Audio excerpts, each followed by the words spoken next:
TikTok challenge is raising concerns among car owners across the country after a string of vehicle thefts. One woman is breathing a sigh of relief after police were able to recover her car that had been stolen.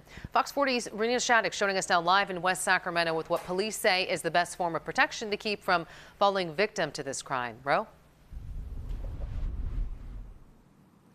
Well, Nikki, police here in West Sacramento say that although the number of incidents have dropped since this challenge came out on social media, they do say that it continues to be an ongoing problem. Seen the viral TikToks of how easy it is to steal a Kia or Hyundai. It was shortly before Christmas last year when Christy Scott got a knock on her front door from West Sacramento police. Asked if I owned a Hyundai. They said, yeah, it's in the driveway. They said, oh, no, it's not. Found the vehicle embedded in the dirt in the park. It had done lots of damage to the field.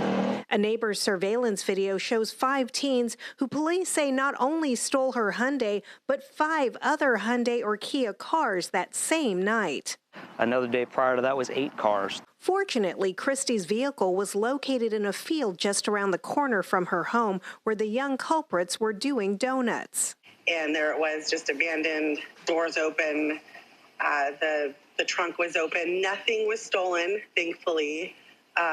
And they just said this is a huge TikTok challenge. There are multiple TikTok videos which talk about how easy it is to steal Hyundais and Kias by using a USB cable. And while nationwide car thefts are on the rise, law enforcement are also seeing a surge in stolen Hyundais and Kias. Despite Christy getting her car back, she still can't drive it 3 months later because of a parts shortage. It's just the ignition switch, which is taking months for it to come in. Nationwide back order because everyone's ordering them because everyone's stealing these vehicles. Things you can do to prevent that.